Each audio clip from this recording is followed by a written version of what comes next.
Olá pessoal, espero que vocês estejam bem. Eu optei por gravar esse vídeo e peço desculpas aí por eventual defeito tecnológico. Eu estou aqui em casa, não tenho toda a infraestrutura, mas eu acho que esse vídeo faz necessário apenas para uma elucidação. Eu recebi algumas mensagens de vocês, alguns alunos com dúvida, especialmente sobre esse tema envolvendo a extinção dos contratos. Vejam, como eu expliquei para vocês, a morte natural do contrato, a expectativa dos contratantes é que o contrato se conclua com o cumprimento. Mas é possível, em algumas situações, em que esta extinção ocorra ou por alguma patologia, ou por algum defeito que ocorre no curso do contrato, pelo não cumprimento por parte dos contratantes, ou, eventualmente, é possível que o contrato se extinga por conta de uma deliberação antecipada das partes, ou mesmo por uma autorização da lei. Então é muito importante estudar o tema da extinção dos contratos sobre duas perspectivas, não é? A primeira delas é a possibilidade de uma extinção voluntária, não é? Por interesse das partes ou de uma das partes, algo que eu até comentei já em sala de aula, ou a extinção pelo não cumprimento. É importante observar que o Código Civil ele usa uma expressão técnica, não é? O Código Civil de 2002, não é? Ele usa a expressão resolução ou resilição. É bem verdade que muitos de vocês escutaram ou já escutaram o tema rescisão, e o Código não usa essa expressão, não é? O Código, o Código de 2002, quando ele foi alterado, vocês sabem, nós tínhamos um Código de 2016 e ele usava a expressão rescisão. E a comunidade, a sociedade sempre usou esse termo. Mas esse termo tecnicamente está errado, não é? Na realidade, o Código usará a expressão extinção do contrato, nos casos de extinção do contrato por vontade das partes, não é? Ele usará a expressão resilição. E quando a extinção ocorrer por não cumprimento ou por eventual desequilíbrio ou onerosidade superveniente, ele usará a expressão resolução, ok? Então vejam, a temática desta semana, que eu destrinchei na verdade, a temática dessa semana, ela envolve a extinção dos contratos por vontade das partes. E quando ela pode ocorrer? Como ela ocorre? É importante também estabelecer como premissa do estudo desse tema que nós não vamos estudar as causas genéticas de eventuais defeitos do contrato. Aqui nós estamos partindo do pressuposto que o contrato nasceu, é válido e eficaz.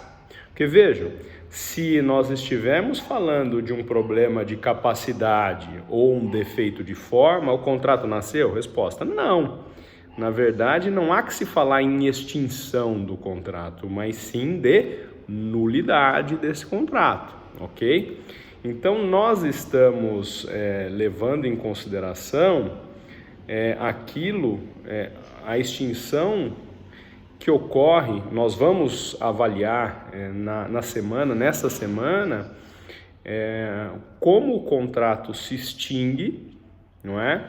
Quando que o contrato se extingue por vontade de ambas as partes ou de uma das partes. Veja, quando o código ele fala em extinção do contrato por vontade de ambas as partes, o sinônimo dessa expressão é o distrato. Aliás, como eu disse para vocês, o distrato também faz parte da própria definição do contrato. Vocês lembram da definição do contrato como acordo ou acordo entre duas ou mais partes para constituir, regulamentar ou extinguir uma dada relação jurídica patrimonial?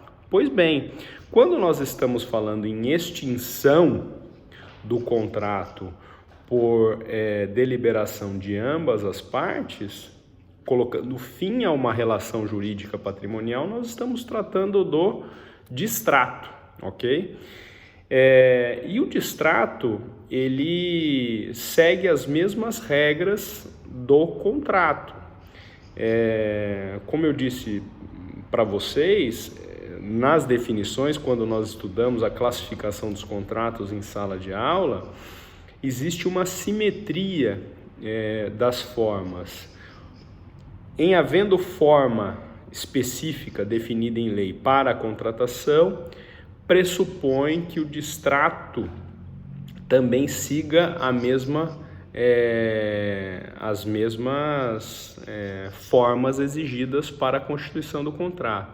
Então, se vocês forem perguntados num eventual exame o que significa simetria, não é, das formas no momento da extinção dos contratos, é justamente isso. Para o distrato, se houver forma na Constituição, o distrato segue a mesma forma.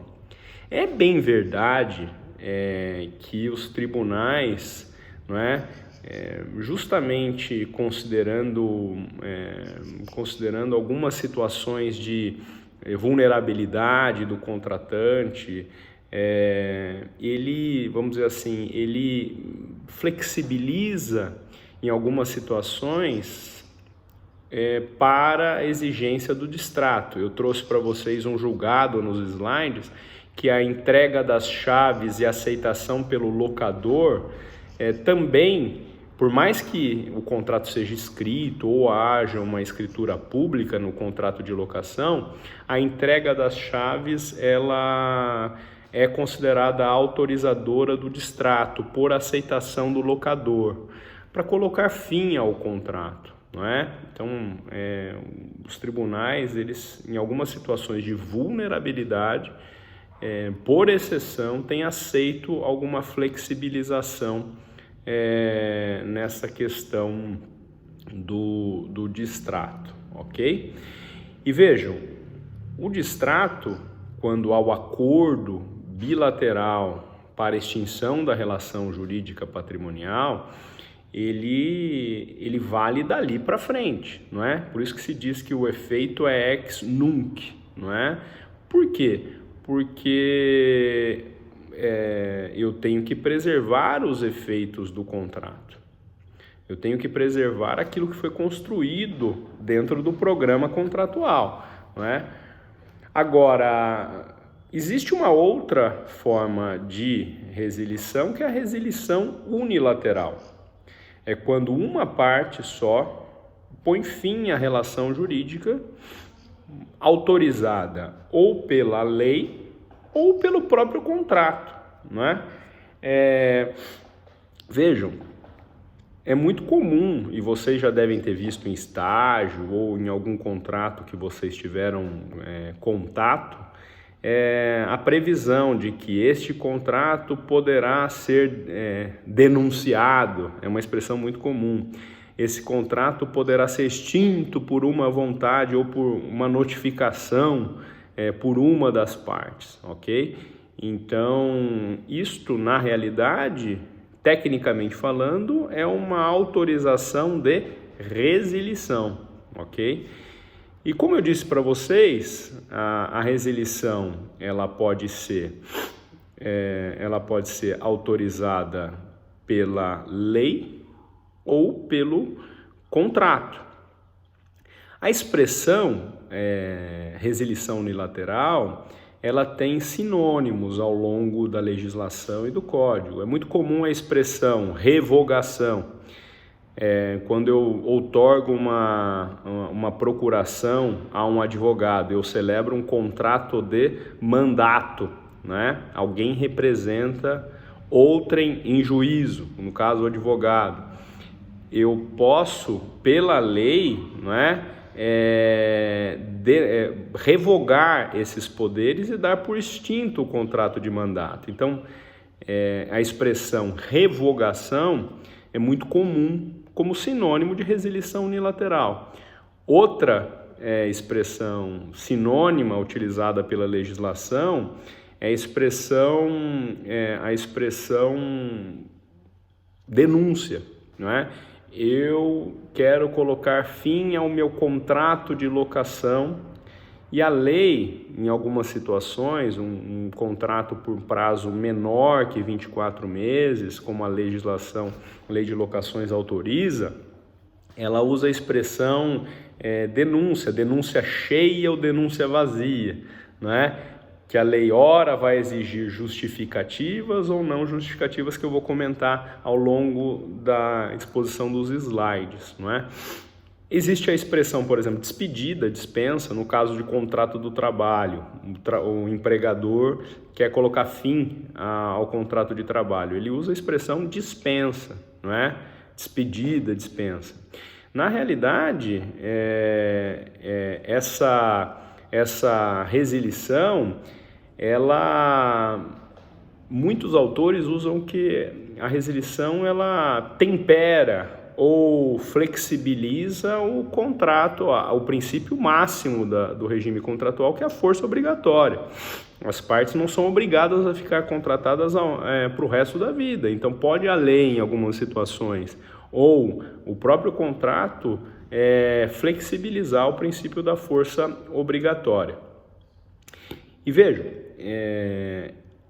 a denúncia, a resilição, quando prevista em lei, ela recebe um nome pela doutrina, que é chamada denúncia legal, não é? Nós temos vários exemplos dessas situações, como no caso da doação, do depósito, comodato, transportes, lei de locação, plano de saúde. Mas vejam,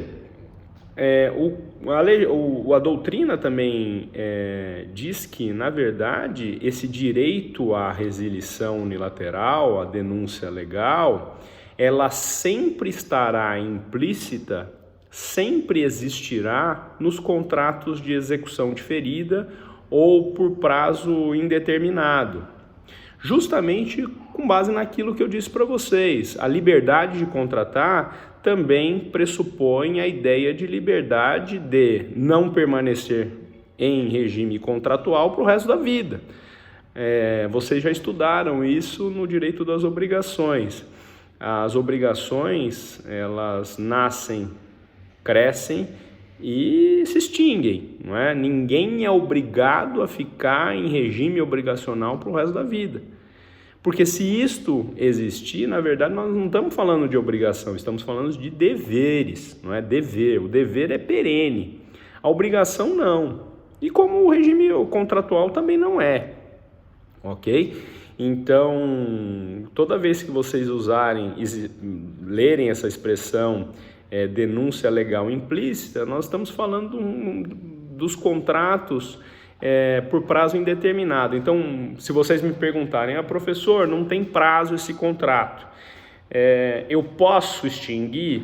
Posso, com base numa cláusula geral, implícita no ordenamento jurídico, que ninguém é obrigado a ficar contratado por resto da vida. Então, eu vou me valer do direito da denúncia, do direito à denúncia implícita no sistema, resilição implícita. Mas existe também os contratos, não é? Os contratos em que as próprias partes, ao contratarem, já pactuam. É possível que eu saia desse contrato mediante aviso, não é? Mediante advertência a um dos contratantes. E aí nós estamos falando na chamada resilição ou denúncia convencional, não é? E tem que tomar muito cuidado com essa cláusula no contrato, porque pode ser uma surpresa. As partes, o contratante, ele simplesmente, imaginemos que ele tem uma reserva, tem um programa contábil, faz um planejamento contratual e ele é surpreendido, não é? Com um aviso de que não há mais, ele não vai ter mais esse contrato. Aí ele vai investigar, tá lá uma cláusula, falou, mediante aviso eu posso sair do contrato. Então essa cláusula é muito perigosa, mas ela existe e ela é possível, não é? E aí nós estamos falando de um direito potestativo do contratante que tem essa autorização contratual, não é? Uma outra classificação desse regime de resilição é aquilo que eu falei para vocês no início. Pode ser que a lei ou as partes exijam justificativas para esse regime de resilição.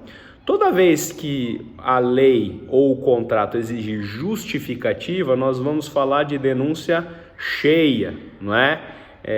Denúncia cheia.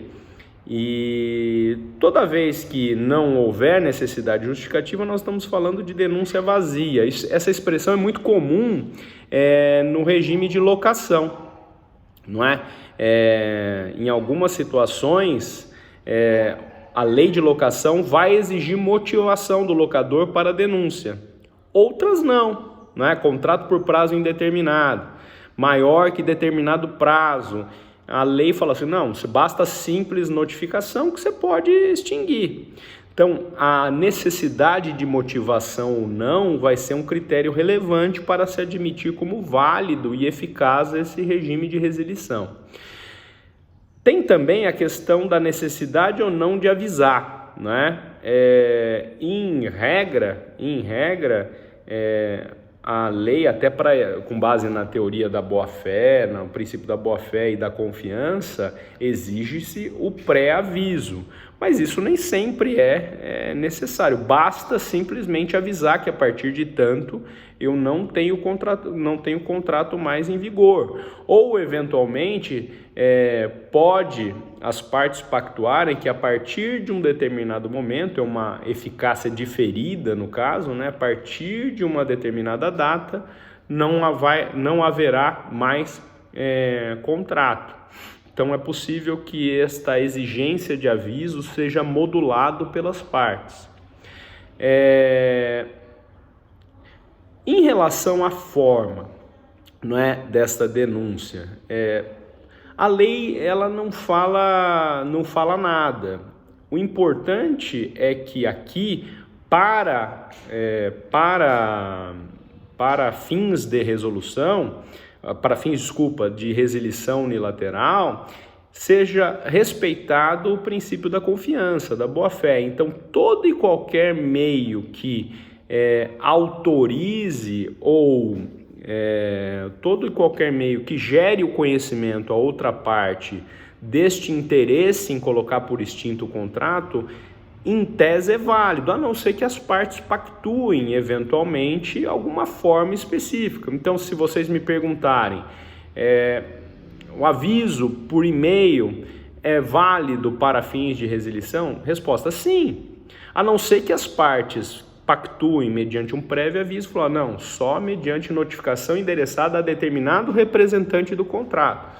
Somente aí, nesse caso, será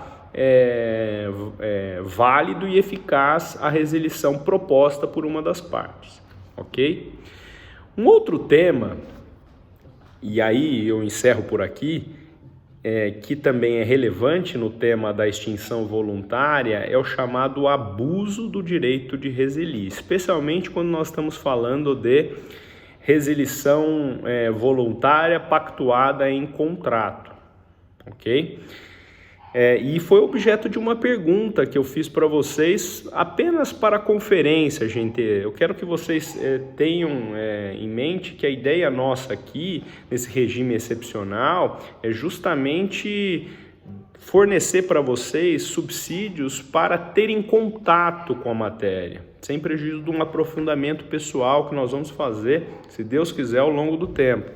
Mas vejam, aqui a ideia é justamente que vocês tenham conhecimento que o código, ele também admite, especialmente se a gente for analisar o dispositivo que é uma novidade do código, não é?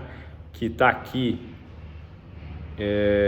que eu trouxe para vocês no artigo 187, por exemplo, e também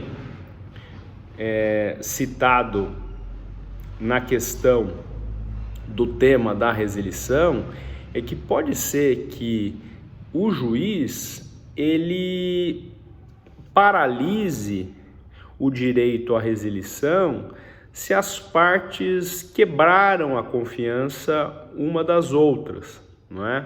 Vamos imaginar que eu pactuei o direito à exploração de um imóvel durante a temporada em Campos do Jordão e eu simplesmente pactuei um prazo para exploração da temporada deste imóvel e no contrato tem lá o direito da chamada resilição unilateral mediante notificação a uma das partes. Pois bem, eu faço investimentos consideráveis, eu faço reforma, preparo o imóvel e aí o dono do imóvel percebe que o imóvel está ficando valorizado e quer explorar esse imóvel. E como ele tem esse direito contratual, ele chega e fala assim, vou fazer a notificação e vou retomar o imóvel. Ele, pelo contrato, ele pode fazer isso, mas seria considerado um abuso, uma quebra de confiança, porque ele sabia que o locatário, o explorador do imóvel, estava fazendo investimentos consideráveis. Então, o juiz, no caso concreto, ele pode, e aí o próprio 473, parágrafo único, eventualmente, não é? E 187 do Código Civil, ele pode paralisar esse direito. Pode o juiz falar assim, olha, até ele suprir esses investimentos realizados, eu vou coibir, no caso, a extinção desse contrato. Não é? Eu não vou permitir que você, no caso, o 473, parágrafo único, não é? Ele prescreve que pode ser que, em casos de consideráveis investimentos, para execução, a denúncia unilateral ela seja postergada os efeitos depois de transcorrido um prazo compatível com a natureza e o vulto dos investimentos, não é? Então, o que eu estava incentivando vocês, falar, tudo bem, é um direito contratual, força obrigatória das convenções, mas isso não significa que uma das partes ou as partes poderão abusar do jeito que elas bem entenderem, ok? Então, essas são as considerações que eu tenho para passar para vocês a respeito dessa temática envolvendo a chamada extinção voluntária. Na próxima semana, e eu vou tentar fazer uma nova explicação, um novo vídeo para vocês, eu vou falar um pouco mais da extinção involuntária pelo não cumprimento do contrato, que no caso envolve a chamada resolução, ok? Um grande abraço para vocês, fiquem bem, tá? E qualquer dificuldade, entre em contato. Um grande abraço a todos.